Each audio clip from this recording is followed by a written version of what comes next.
Everyone, my name is Cesar Serrano, and first of all, I want to thank Seedstars. Since the beginning, they've been very supportive, and especially Sarina Gavdolova for all her support organizing this event. I really appreciate it. And we're going to talk about, as Sarina mentioned, we're going to talk about how to overcome the most common challenges in your internationalization efforts.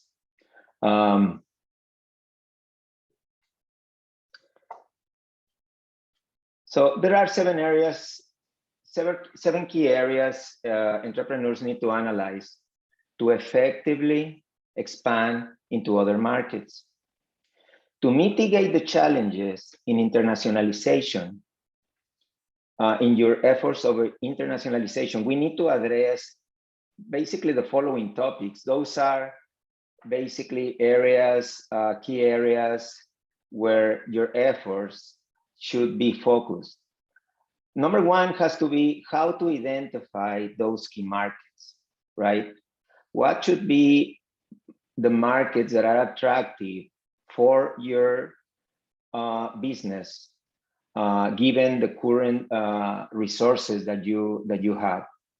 Understand how competitors operate in those markets. Are those competitors substitutes of your products, or are those direct competitors of your offering? The possible risk of supply chain, and that basically applies mostly to products and not necessarily technology platforms or software. Understand the cultural and language barriers, the importance to comply with local laws and regulations. You also need to control effectively the marketing process. And the last but not least, effectively recruit and incorporate new talent in key organizations areas. An overall plan must be designed to avoid or mitigate and successfully overcome any of those challenges.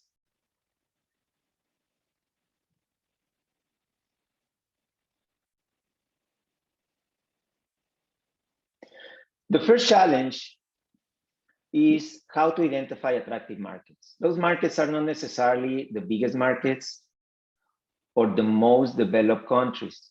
Instead, those markets should be the most attractive markets based on the capabilities of the company,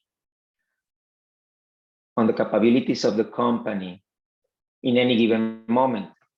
Based on those existing capabilities, business leaders should make decisions as to what markets to target for expansion and how to do it.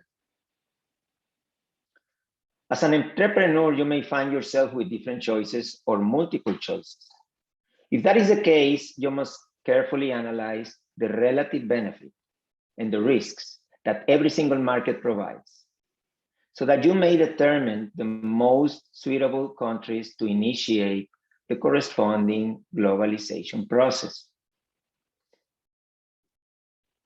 What you initially want to achieve is to get traction and scale up your business. That will allow you to eventually that will allow you to optimize your cost and become profitable. Those are the ultimate goals. As part of the decision-making process, you need to consider the capabilities and resources you have to take on this challenge. And based on that, you organize your expansion by phases. During those phases, you need to consider there's a few things that you need to analyze in order to identify those key markets. You need to consider the size and growth of your segment in those potential markets, right? What is the potential of those new markets for your business? The competition, you need to ask yourself, do you have competitors in those markets? Market trends. Are the needs of your prospective clients in those new markets similar to those in your current location?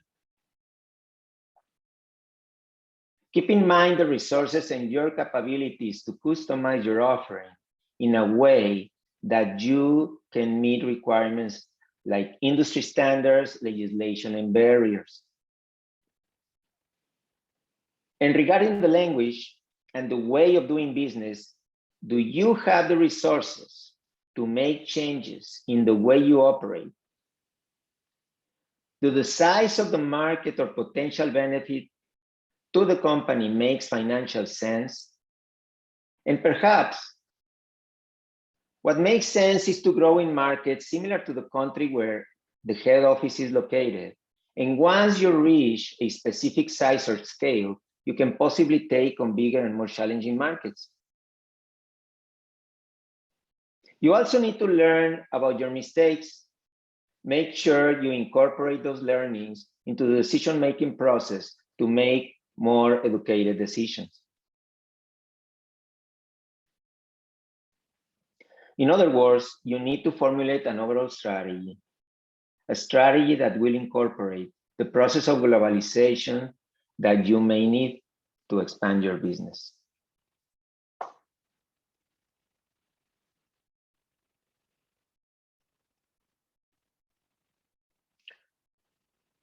Identifying the competitors is important. Offers for service and products, as well as similar business models, can create a fierce competition. And that competition basically along the players in those markets, right? Even more so for newer companies trying to get in a market. If this is the case and you're trying to establish yourself in multiple markets, you must first ask yourself things such as, have I considered analyzing other companies that offer the same or something similar to what I do? If you haven't, then you should. You should analyze those markets. And if you already did, then you must learn to create the proper difference between your products and services compared to the competitors in a way that allows you to create a competitive advantage. For this purpose, a proper network with local businesses must be developed. And in the case of products, well, you need to build a relationship where you include material providers, shipping businesses, logistics, storage, among others, that can aid your supply chain. Other important thing is to learn about what the market currently demands at any given time. Either this information may come from third parties, polls, market research, or from local professional talent. The purpose is mitigating the risks or possible challenges. You must be able to transform your company so that you may face the realities of your new markets. If you are currently operating in a local market, and if you have already entered in others, you should identify which were the areas which presented the biggest obstacles. How did you manage to overcome those obstacles and learn from those experiences to avoid mistakes in new markets?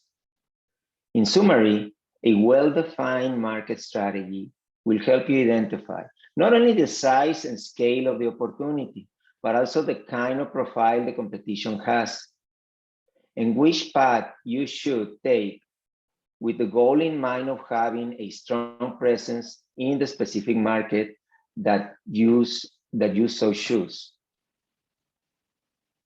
Business is constantly evolving and changing. Innovation in products, incorporation of newer technologies is constant. That is why you should always be open to new ideas and points of view. And even incorporate a few of those ideas that are in line with your company's objectives. Effectively executing this will allow you to effectively connect with new business partners and customers. If you have a product and want to introduce it to a market, you have not only to understand the strategic point of view in general terms, but also the supply chain. If you're manufacturing a product, you should ask yourself the following questions. Where are we going to manufacture the product? How much is it going to cost to take that product and deliver it to that market? This is an important point that all entrepreneurs who want to enter new markets should take. In other words, you will need to complete a market and competitor analysis. And in this case, usually what you want is to take advantage of low-cost manufacturing locations, right? And but not only that, the relationship between those markets and developed markets, or the markets where you want to sell your products or services, and assess the different scenarios that you may have to choose from in order to optimize not only your cost, but your overall margin. Supply chain risks. And this is basically, this supply chain risks usually applies to products and solutions that include products. Regarding software and technology platforms, the impact of supply chain is really minimal. Most of the efforts in software are directed to localization efforts, and that is to adapt the platform to meet local needs and regulations. It is very important to design a supply chain process and incorporate the necessary steps and players of the supply chain operating model.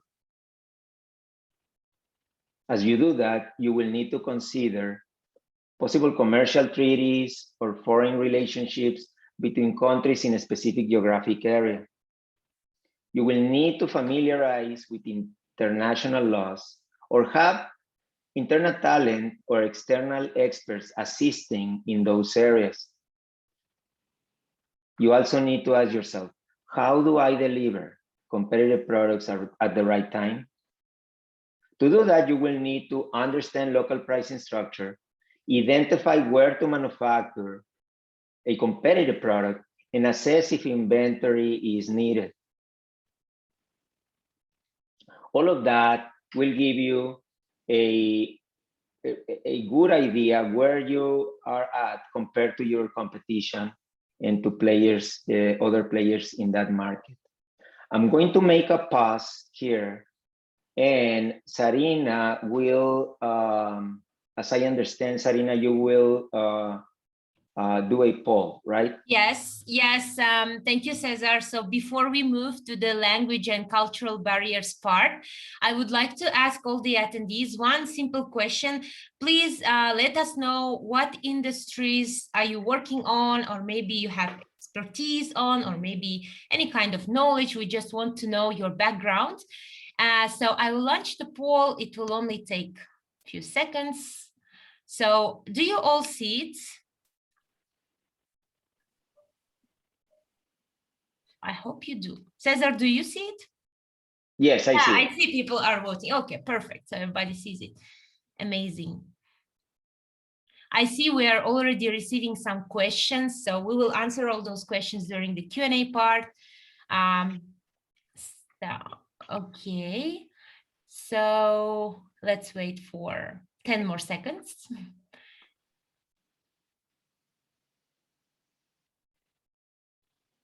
Okay, so I'm ending the poll.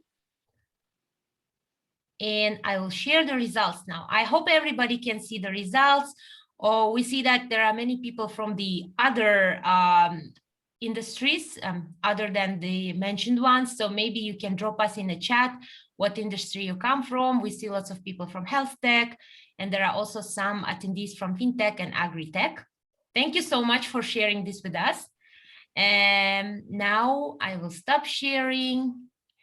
And Cesar, I think you can continue, and I will share another poll later on. Thank you. Okay, good.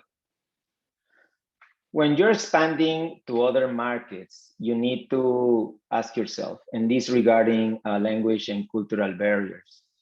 Are you aware of the culture and behavior of your targeted market? Are you aware of how or in which way they interact as individuals in such local or social environment? Overcoming this kind of cultural challenges is important to transform a business into a global business, as well as to understand the individual profile of your prospective client. On the other hand, if you and your client speak different languages, communication will prove to be a challenge. And I'm not strictly talking about you as owner or founder of the company. Rather, I'm talking about the company itself. The company itself has to be able to communicate effectively with the target segment. You should structure the organization in such a way that it has the adequate representation of individuals who speak and understand the language of those markets and their specific needs. This also has a lot to do with communication from the point of view of how you want to position your product in that market. It has to do with adapting the content and all the documents in all areas, from human resources to marketing. What this means is adapting all those documents and contents to that new culture. This basically applies to all the components of the organization. So basically, we're looking here at planning, designing, and executing localization activities. And it has to do as well with the structure of the organization, right? The way that organization, and I think we're going to talk a little bit more about that later on.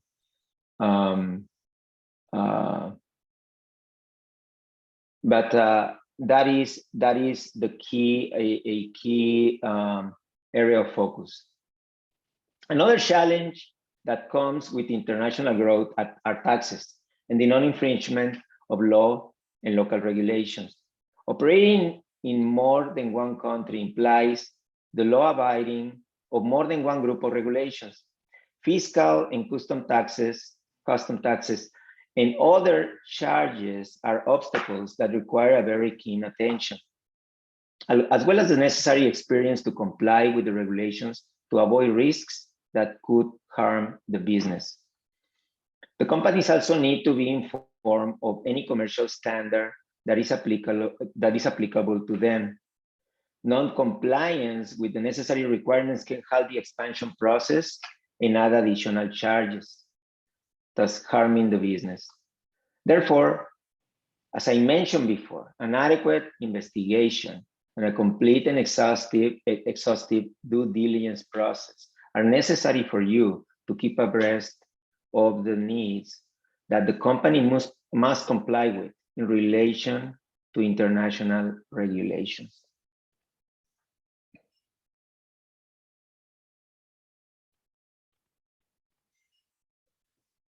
Master the marketing process. Well, this has to do a lot with language and cultural barriers as well.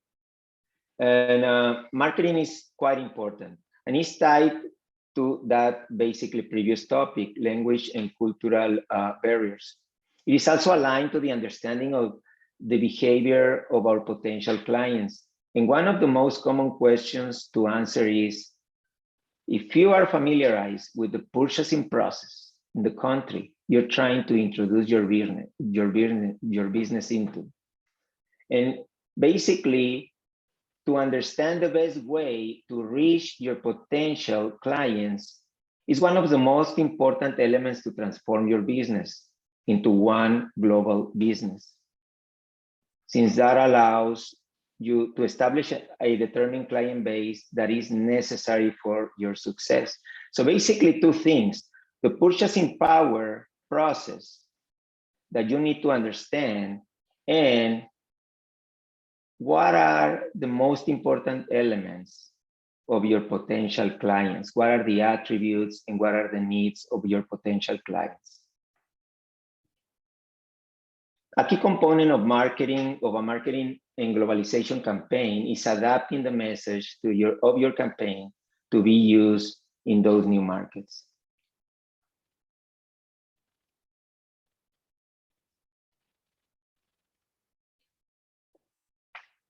Recruiting and retaining the talent is an important component of an international expansion. A very skilled team will provide the foundation of knowledge that influences the success in the target market. Without experienced personnel acting as anchor in that market, the expansion process may lose its momentum. And this is especially true when there are mergers between companies. Hiring personnel is a challenge of its own. But not only that, keeping those personnel with a proper and effective incorporation process, remotely executed, is also key. Hiring personnel in foreign countries is also a challenge. And that is since the access to talent is just not the same as the one you have in your country of origin. And so it is harder to evaluate if that talent will make a good fit for your company's culture. Mostly, all the challenges I mentioned above can be solved with proper initiatives. To avoid any setback, you should methodically plan out the organization's design and the pace of the hiring with regards to those positions. And those positions, those key positions, and the impact those positions have in the execution of the plan. So once you figure out a plan, once you have a strategy, you need to align the facing of the organization and what are the key positions that you will be hiring in those locations in order to effectively deliver on that plan. And those actions are key. Now, talent is important.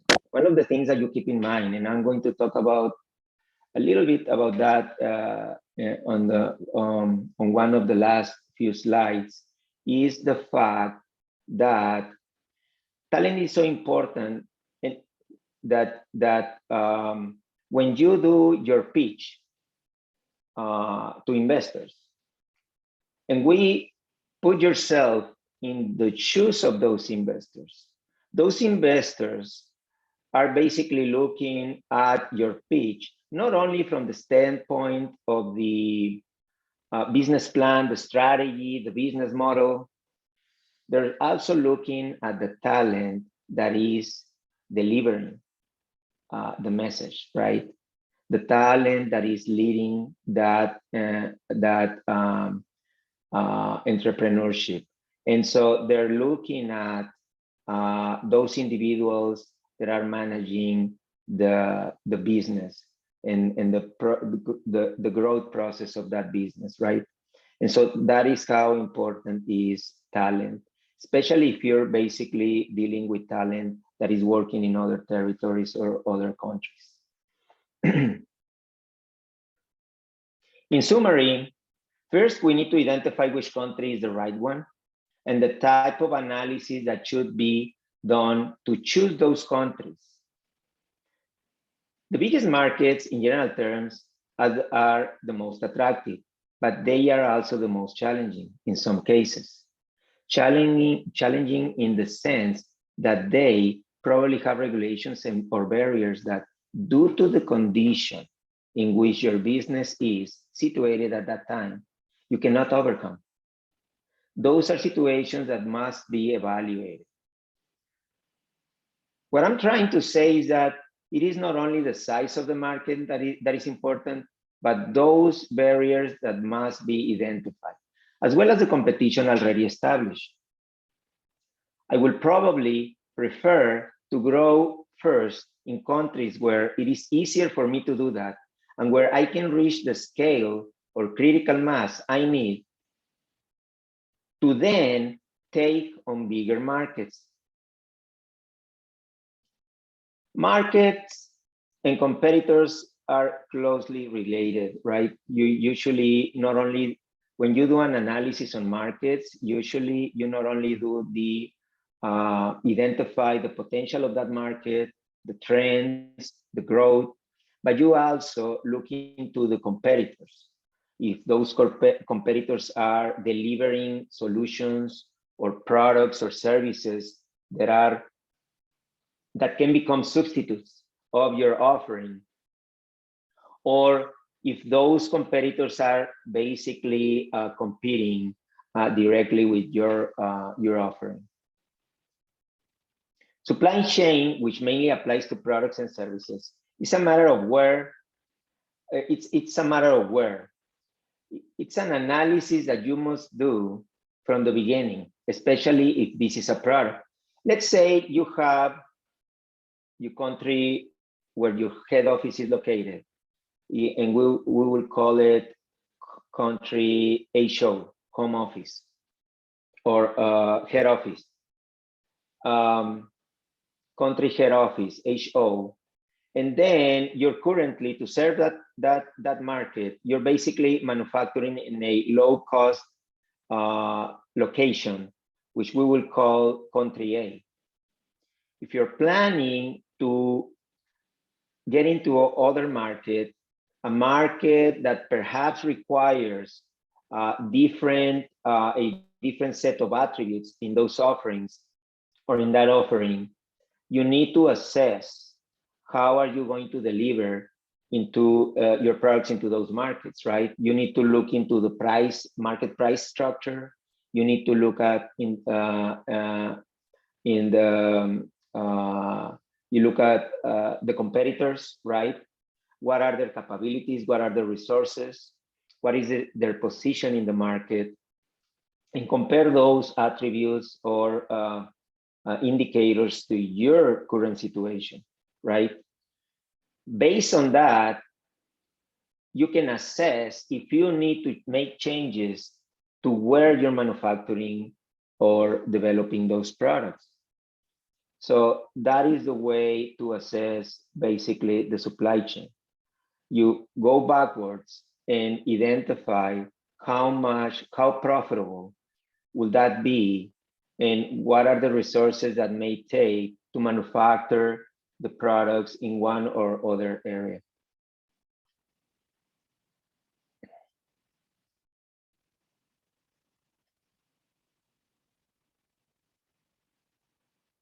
The next one is cultural and language barriers.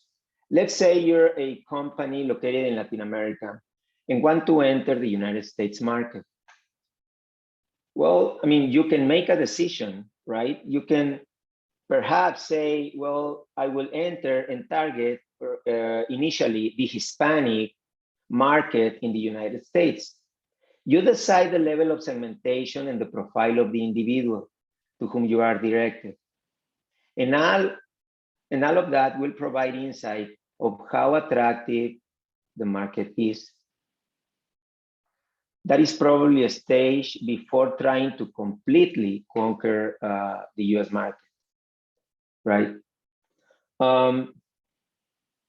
You need to have the right level of expertise and processes in place to be able to comply with laws and regulations. That is actually not something, that is something very important, right?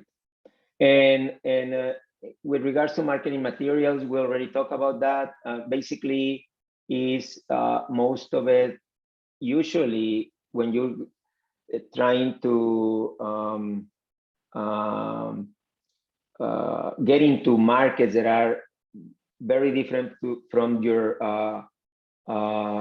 head office, your original market, you're basically focused on localization efforts. Now, the last but not least, as I mentioned before, talent is key and you must value it. Since some of you, and as I mentioned, have gone through investment rounds to raise capital, one of the things in which investors look at, one of the things that they care about is not only the business model, as I mentioned, the strategy, the business plan, and the fact that those have to make sense, and be effective. They also look at the talent behind the business, and you are the talent. You are the talent that is running the company. The talent is important, and you must consider it, especially when you're working remotely. when you can be there with them all the time. It's a very important area. Basically, this is the summary. I think we have another poll. Yes, we as do. I recall, Sarina. Yes, so before we move to the Q&As, maybe I will ask another question from our attendees. We just want to know, what regions are you based in? Like, let us know. It will again take just a few seconds. I believe you already see the poll. So let's see. By the way, Cesar, we already received some very interesting questions in the Q&A and also in the chat. So when we move to the Q&A part, I will just read those out loud. Okay, so I see that most of the participants are from Asia and Europe. We also have participants from North America.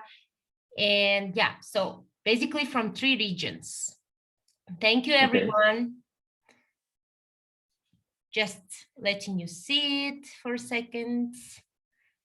And I guess we can continue. Okay. Well, any questions? Yes, so let's maybe start with the questions in the chat. So we received the question, actually same question from 2 attendees, from Vishal and from Jovin as well. Let me read it out loud. So can you help us understand these principles later on using some specific example product from your experience?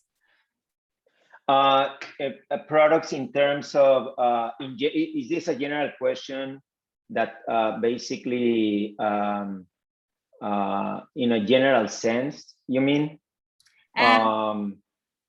Let's see. I mean, are we looking, are they, what they want? My question is, what they want is basically an illustrative example of how all of those 7 categories or challenges that they may face play with a sample product, or? I guess we can answer, like we can give general answer, but at the same time, I invited Vishal to you on the stage if you want to talk. If you don't, you can just drop us a message. Yeah, I see. Yes, exactly. Tell us some product you had to internationalize and how the process went. Okay, good. Okay, so let me give you an example. So a lot of my experience across several years has to do with technologies in buildings, right? HVAC equipment, building automation systems, fire detection, fire suppression, security. And in those cases, when you're looking at that type of product, we put together the design of the product has several different levels of sophistication, let's put it that way, of sophistication. And so in some countries, like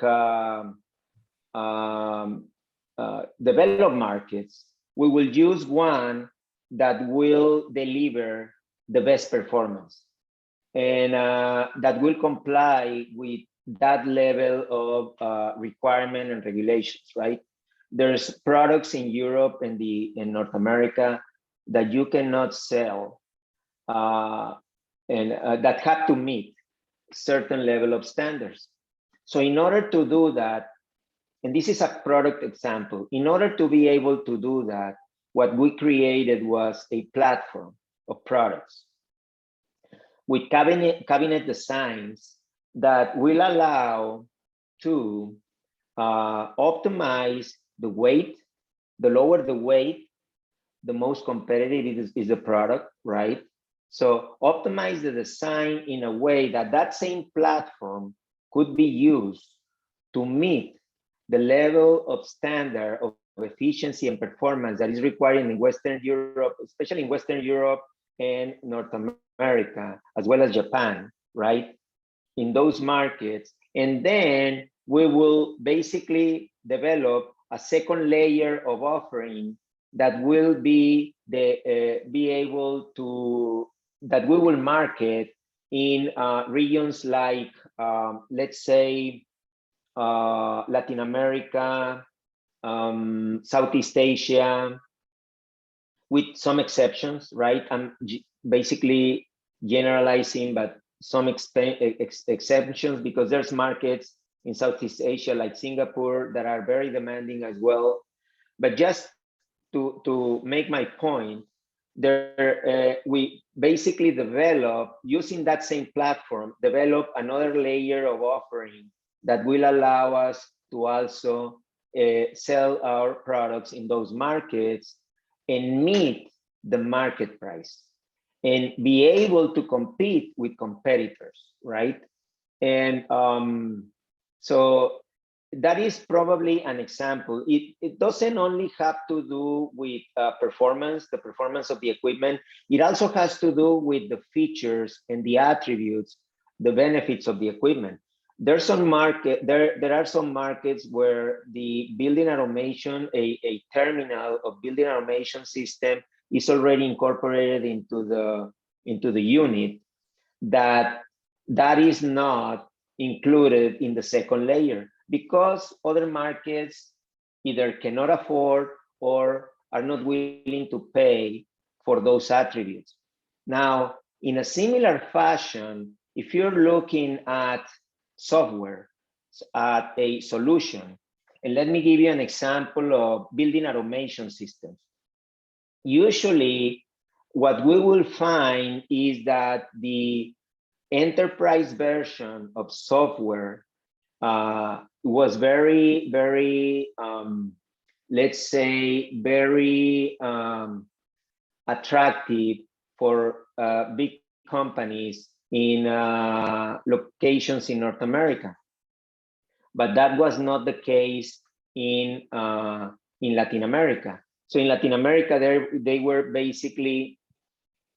basically looking at an offering that didn't have some of the capabilities of the enterprise version. But then in Europe, the way of doing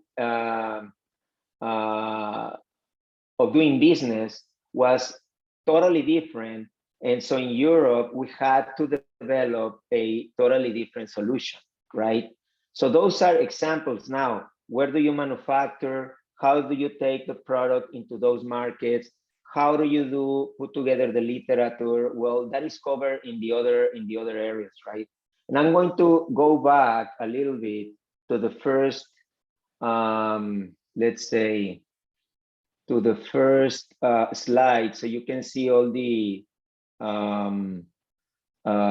capability. I don't know if you can go back, because I'm going to, I think I'm going to, okay, there you go. Let me go back.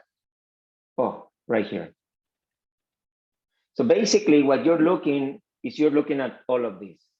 And as a company, if you're basically selling different levels of offerings, you need to basically identify the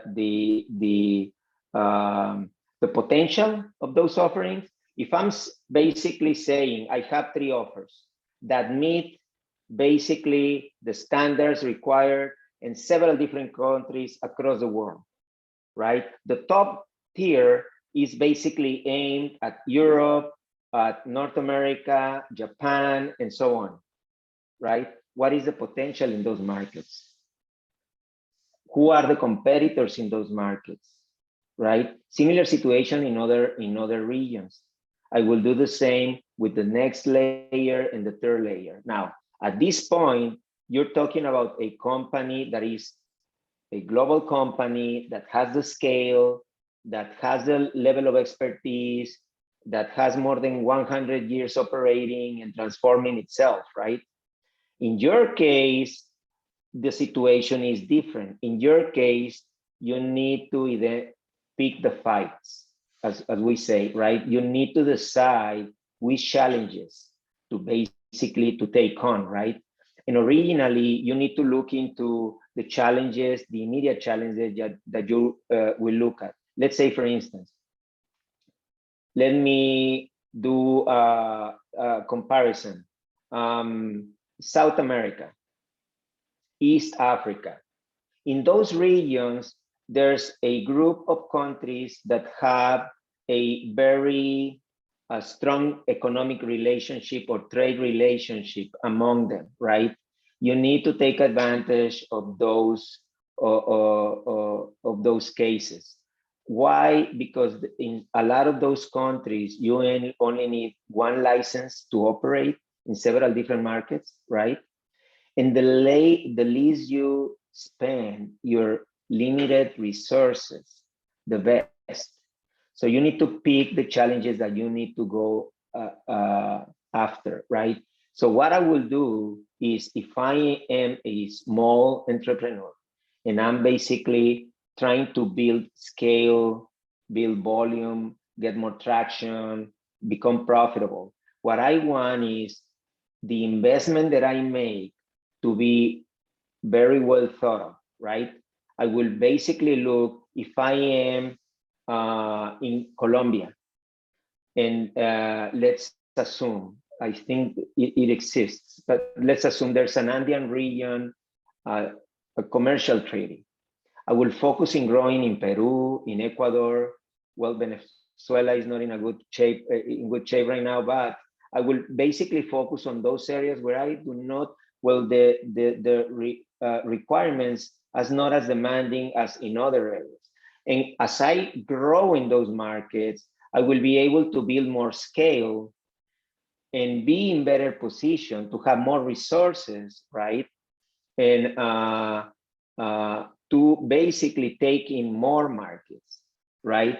And so that is the type of thinking that you need to have when you're trying to expand your business beyond borders.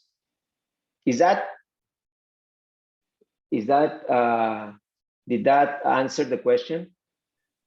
Thank you, Cesar. Vishal, we hope Cesar answered your question, and thanks for your question, by the way. So we have 10 more minutes to go, and there are 3 more questions. There are 2 questions from Anam, and maybe since we started talking about the product and business, we can go with this question. So how we know about international prices and taxes on specific product or on business?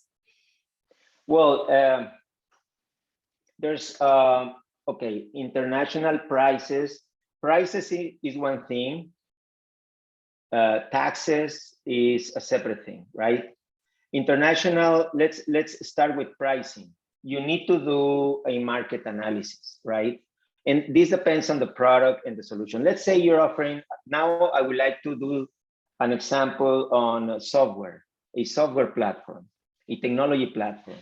Let's say, for instance, you're in construction and you're trying to come up with a solution for the construction. You need to look at peers that, I mean, if you're the only player in that segment and you don't have a reference for the market, from the market in terms of the pricing model, and so you need to look into perhaps similar offerings that offer value in that segment that you may use as the basis to price your offering, right?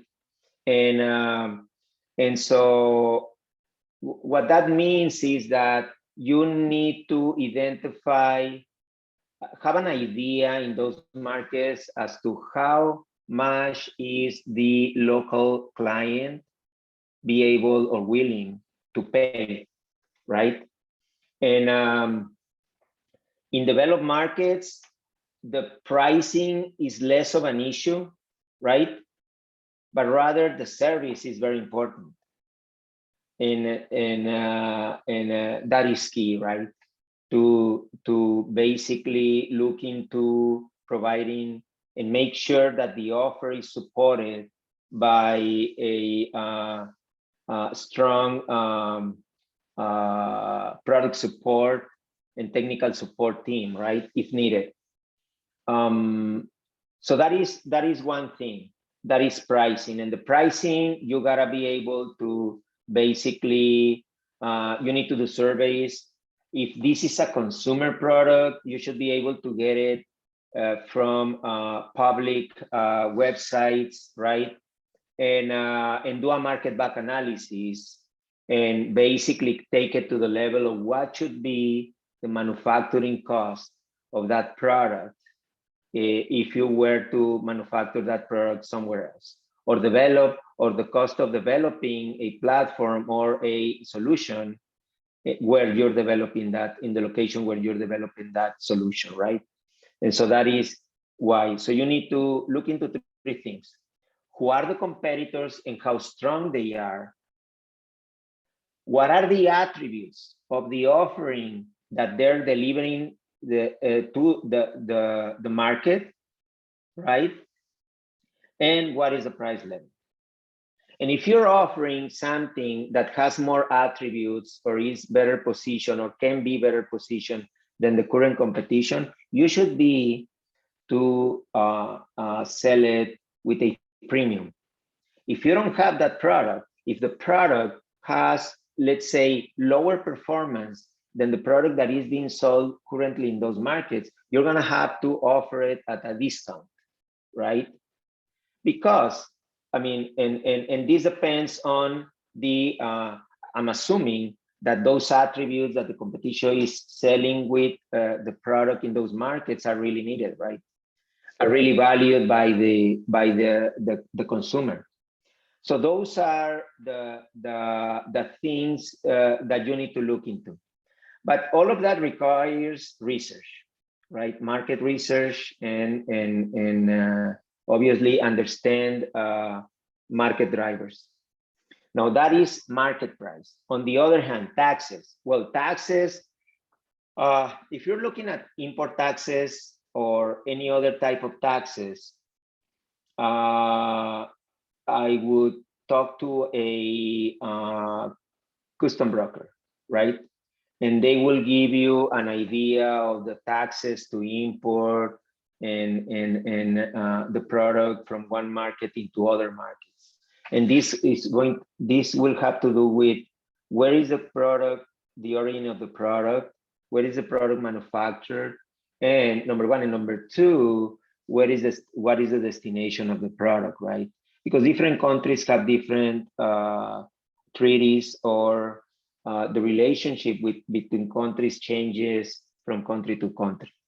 And so the tax, the import tax, is basically based on the origin and the destination.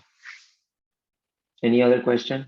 Thank you, Cesar. Yeah, we have another question from the same attendee, and it's very interesting. And then I will ask one last question from Anil. So another question from Anam, it sounds like this.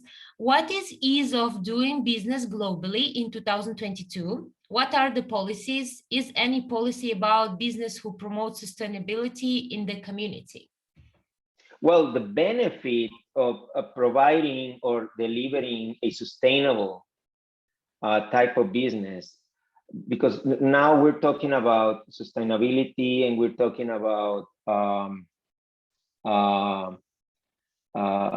social impact, right? That is important, and it's becoming more important for clients, for customers. And that is something that you need to promote with your products or offerings. But that is becoming eventually more important for governments and government entities as well. So I'm not familiar with what the policies are in other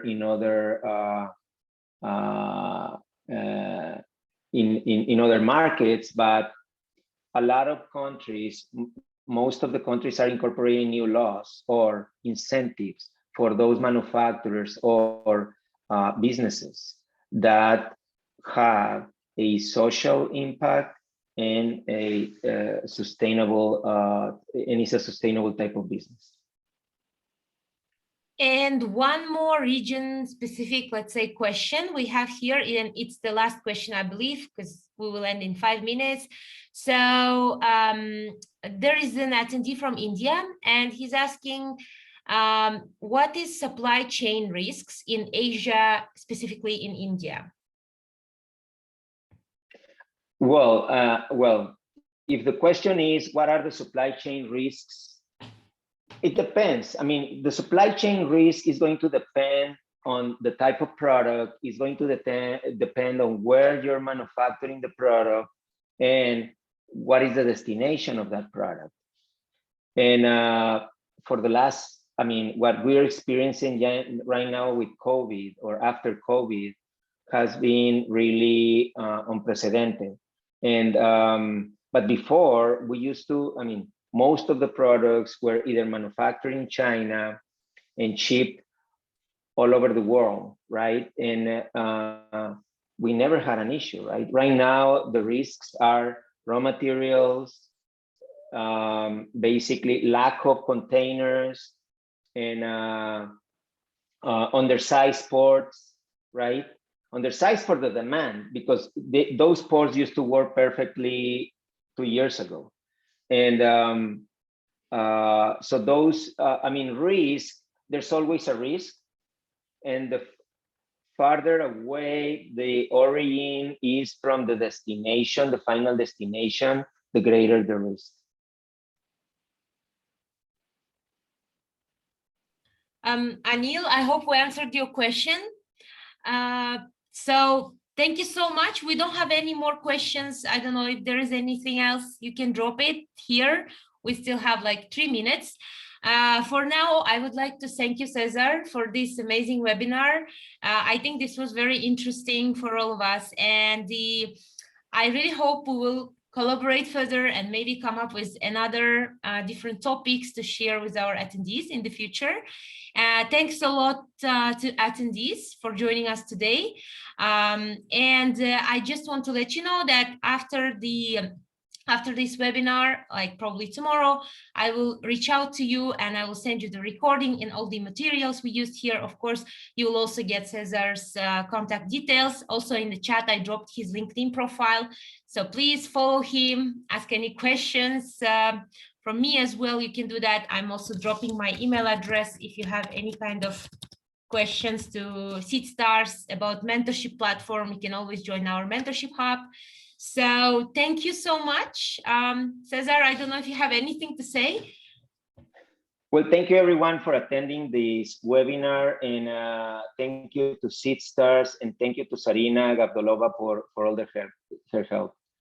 Thank you so much. So everyone have a good day, good evening, depending on where you're based, and take care. Goodbye.